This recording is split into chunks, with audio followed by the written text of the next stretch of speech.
د ازادي رادیو د یوټیوب صفحې درنو لیدونکو السلام علیکم. ستړي مشه، زه صفي الله ستانکزی یم. ترڅنګ مې سایر ځلاند د افغانستان د ورزشي خبريالانو د فدراسیون رئیس دلته زموږ میلمه دی. دوی راغلي دي اروپا ته، زموږ دفتر ته راغلی دی. د دې ترڅنګ چې دفتر کې مو وګرځاو، اوس به د افغانستان د ورزش په اړه باندې همدارنګه د ورزشي خبريالي په اړه باندې هم راسره وغږېږي. نو هیله ده چې دغه لایف د یوټیوب تر پایه راسره وګورئ. ستړي مشه، ډېره مننه کوم چې راغلئ زموږ دفتر ته، بلنه مو ومنله، اوس راسره په یوټیوب لایف کې ناست یې. مننه، اول ستاسو د بلنې نه مننه او ټولو درنو لیدونکو ته سلامونه او نیکې هیلې وایم. خدای دې وکړي روغ جوړ به یې او دا څو شېبې چې ورسره یو هغه معلومات او هغه موضوعات چې موږ ورباندې خبرې کوو د دوی لپاره هم مفید وي چې د افغانستان د ورزش په اړه باندې او د ورزشي خبریالۍ په اړه باندې دوی سره شریک کوي. په اول کې راته وایي چې دغه ورزشي خبریالي یعنې څه فرق دی له عادي خبریالي سره؟ ورزشي خبریالي د نوم یې خپله یو نسبت لري. هغه خبریالان چې هغوی ورزشي پیښې او ورزشي رویدادونه د لوبو نه خبرونه جوړوي. هغه خبرونه خلکو ته وړاندې کوي چې د خلکو یعنې د خوشحالۍ سبب کیږي. او په افغانستان کې چې موږ کله د دې بنسټ هغه پیل کېښوده، یو له اهداف نه همدا و چې موږ ډېر د مرګ او د درد خبرونه لرو، د غم خبرونه ډېر لرو، خو د ورزش خبرونو ته توجه نه ده شوې چې د افغانستان په ورزش کې څه کوي، د افغانستان لوبغاړي څه کوي. او ورزشي خبریالان همدا یې کار دی چې د ورزشکارانو پسې وګرځېږي، د لوبغاړو پسې وګرځېږي، د هغوی د ژوند حالات راواخلي، د هغوی هغه مسلکي د لوبو حالات راوالي او خلکو ته یې ګټه ورکړي چې د خلکو څومره مینه ده له دغسې خبریالۍ سره؟ نظر د سیاسي او نظر د دغه نورې خبریالۍ نه ډېر مینوال لري. تاسو په سوشل میډیا کې شاید یاست، خپله هم تاسو په دې برخه کې کار کړی دی. د ورزشي خبریالانو مینوال ډېر زیات دي، ځکه دوی ما وویل چې دوی خلکو ته هیلهمندي ورکوي، خوښي ورکوي او زموږ خلک دې ته زیات ضرورت لري. مګر لا هم کار ته ضرورت شته دی چې د مینوالو لپاره بهتر معلومات برابر شي، ښه معلومات برابر شي او هغه څه چې مینوال یې غواړي، خلک یې غواړي، ورزشي خبریالان هغه بیرته خلکو ته ورکړي. د افغانستان د خبریالانو د سپورت د خبریالانو فدراسیون مو څنګه رامنځته کړه او هدف مو له دغه فدراسیونه څه و؟ څو مهم اهداف وو. کله چې په 2014 کال کې موږ په دې شروع وکړه چې یو داسې یو ټولنه او یو نهاد باید واوسي چې هغه د ورزشي خبریالانو لپاره کار وکړي. یو هدف یې دا و چې موږ د ورزشي خبریالۍ لپاره یو مرکز ولرو، دغه ټول خبریالان تر یو چتر لاندې راټول شي، تر څو پورې د دوی د روزنې لپاره، د هغوی د ټرینینګونو لپاره او د ظرفیت لوړونې لپاره کار وشي او معلومه شي چې څومره خبریالان دي په افغانستان کې چې هغوی د ورزش په برخه کې کار کوي. او همداراز افغانستان په نړیواله سطحه باندې د ورزش په ډګر کې خبریالان ولري. موږ ډېر محدود شمېر، یعنې شاید یو یا دوه خبریالان موږ درلودل چې هغوی نړیوالو مسابقو ته او سیالیو ته تللي، لکه د اولمپیک سیالیو ته ګډون یې کړی او وجه یې همدا وه چې داسې یو بنسټ نه و تر څو پورې ورزشي ادارو سره همغږي رامنځته شي او هغوی ته بیا زمینه سازي وشي. اوس تاسو شاهد یاست چې زموږ مثلا که د کرکټ ملي لوبډله مسابقو ته ځي، خبریالان ورسره ځي، ګډون ورسره کوي. یا که نورې لوبې د اندونیزیا کې چې اسیایي سیالۍ وي، زموږ تقریبا 12 خبریالان ورته تللي. په ترکمنستان کې چې سیالۍ وي 21 خبریالان موږ ورته استولي. همدا شان په نورو مسابقو کې د خبریالانو لپاره یو پلیټفارم جوړ شو چې څنګه وکولی شي هغوی په نړیوالو مسابقو کې اشتراک وکړي او د دې ترڅنګ د معلوماتو او تجربو د تبادلې لپاره د نړیوالو خبریالانو سره یو پل دی چې کولی شي. په افغانستان کې خلک 4 لسیزې په جنګونو کې وو او ورزش نوی شی و چې د نوي حکومت سره راپیل شو. کرکټ ټیم رامنځته شو، فوټبال ټیم بیا جوړ شو، تکواندو ډېرې ښې لوبې وګټلې، اولمپیکي میډالونه زموږ د تکواندو دي، کرکټ هم په اسیا اولمپیک کې میډال وګټو او ډېر نور لاسته راوړنې موږ ولرلې مګر خلک په ساده ژبه باندې ډېر په خبر باندې پوه نه شول تاسو څومره کوشش کړی چې دغه ورزش ساده کړئ او خلکو ته ورسوئ کرکټ فوټبال تکواندو دا ډېرې سخت قوانین لري ډېر سخت مسایل دي پکې او پرې پوهېدل اسانه کار نه دی هر څوک نه دی پوهېږي کرکټ خصوصا چې ډېره ټیکنیکل لوبه ده دغه مو څومره اسانه کړل چې خلک ژر پرې پوه شي په همدغې خبریالۍ له لارې د ورزشي خبریالۍ یو هدف دا دی چې خلکو ته عام فهمه معلومات ورکړو موږ یعنې دا که موږ د نورې خبریالۍ نه رابېلو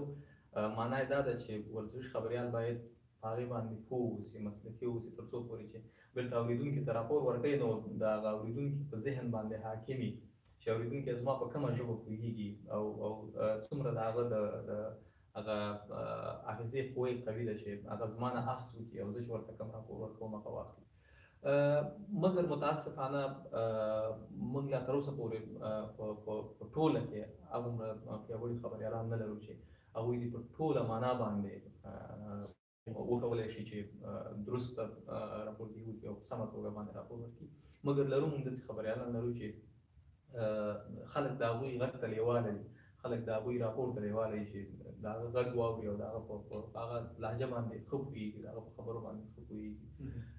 او نور هم اوس خبریالان آهسته آهسته کرار کوشش کوي چې دې حد ته ورسېږي دوستانو ښاغلی ځلاند څه وخت مخکې په ایټالیا کې فکر کوم د فیفا 2019 د فوټبال د طلا د توپ لپاره مشهوره لوبغاړي کریستیانو رونالدو لیونل میسي او ځینې نور هغوی په لیست کې راغلي وو دوی هم د رایو د ورکولو مستحق ګڼل شوي او دا ډېر کم سابقه کار و چې د افغانستان یو د ورزشي خبریالانو په استازیتوب یو څوک په دغسې ډېرو لویو مهمو مراسمو کې رایه وکاروي له ده په پوښتنه وکړو چې څنګه و د افغانستان په اړه باندې څه بحثونه کېدل د افغانستان فوټبال او ورزش مو خلکو ته څنګه معرفي کړ په هر نړیوال کنفرانس کې چې زه ګډون کوم زما هدف دا دی چې زه د افغانستان یو ښه تصویر خلکو ته ورکړم د افغانستان لپاره د هغوی ذهنیت سازي وکړم چې څنګه هغوی کولی شي د افغانستان سره مرسته وکړي هغه که ما د فوټبال په کنفرانس ته زه تللی یم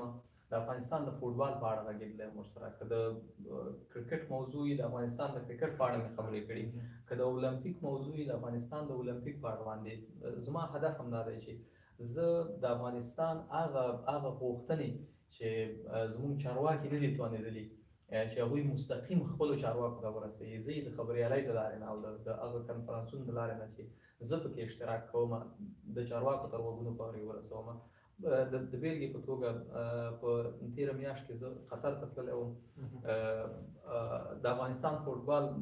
دایم زموږ فدراسیون وایي چې موږ لپاره ښه امکانات نشته دی په افغانستان کې موږ کوربتوب کېدلی نه شو او بهر موږ ته باید د کمپونو او د ټرېننګونو زمینه برابره شي د 2022 فوټبال نړیوال جام د هغه ارګنایزینګ کمیټې د رئیس سره زما ملاقات او مرکه مې ورسره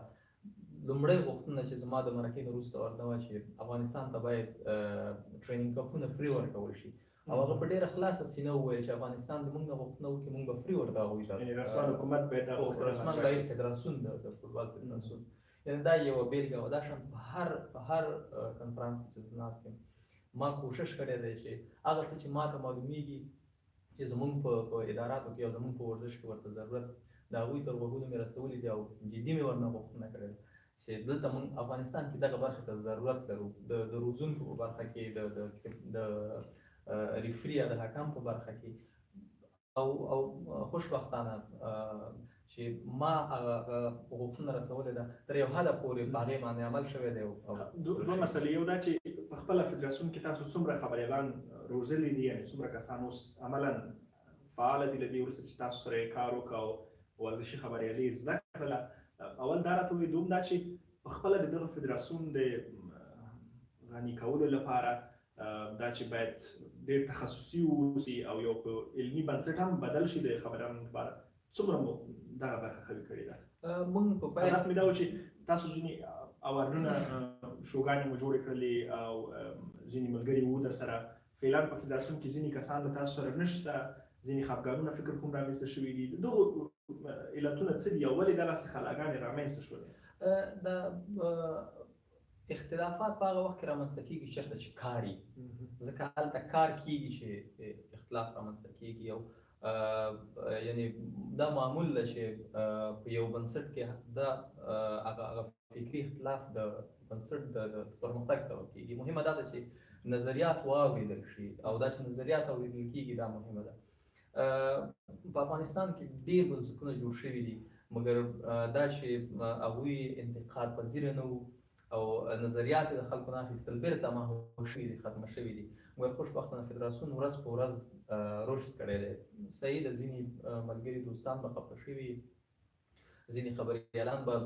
شاید د خپلو شخصي غوښتنو په اساس باندې یا هم د نورو ملحوظاتو له کبله فدراسیون نه تللي مګر فدراسیون ورځ په ورځ د فدراسیون کتله زیاته شوې ده موږ 180 خواوشا کې غړي لرو یوازې 83 خبریالان رسمي د فدراسیون د غړیتوب کارتونه لري 10 خبریالان موږ د نړیوال فدراسیون غړیتوب لرو هغه زموږ کتله داسې نه ده چې 10 خبریالان د افغانستان د نړیوال فدراسیون غړیتوب لري 83 زموږ د افغانستان د فدراسیون غړیتوب لري په ټوله کې 183 نفر دي چې موږ هغه د غړیتوب شرایط لرو یعنې ټول هر چا د غړیتوب نشو ورکولی هغه باید شرایط پوره کړي بیا غړی شي یعنې هدف مې دا دی چې د فدراسیون کتله مخ په لویېدو ده په زیاتېدو ده خبریالان هغه اعتقاد او هغه باور چې لري هغه په پخېدو باندې دی او هغه خبریالان چې هغوی په یو نه یو بهانه باندې خفه شوي دي هغوی هم شاید پښیمانه اوسي چې دا فدراسیون د یو چا شخصي کور نه دی د فدراسیون د یو چا شخصي دفتر نه دی مګر دا د افغانستان یو ملي بنسټ دی او افغانستان ته پاتې کېږي د افغانستان خبریالانو ته پاتې کېږي ډېره زیاته مننه کوم ډېر خوب مجلسو د افغانستان د ورزشي خبریالانو په اړه باندې په آخر کې که کرکټ فوټبال یا هرې بلې برخې په اړه باندې څه لنډ نظر لرئ زموږ یوټیوب ستا خدمت کې دی او ډېره مننه کوم د کرکټ په اړه باندې متاسفانه چې د خلکو د هیلو خلاف چون تازه خبر دا دی چې ملي لوبډله اعلان شوې ده د ویسټ انډیز دپاره خدای دې وکړي چې توقعات پوره کړي یو څه تخنیکي مشکلات پکې شته دی زه نه غواړم چې په هغې باندې مشخصا وغږېږم خو هیله مندي به مې دا وي چې لوبغاړي په ملي روحیه باندې لوبه وکړي او افغانستان ته ګټه راوړي ډېره زیاته مننه کور ودان دوستانو مننه کوم چې دغه یوټیوب لایو مو وکړ تر بل یوټیوب لایو زه ستاسو له حضوره اجازه غواړم خدای په امان ښه وخت او زه به کامره هم بندوم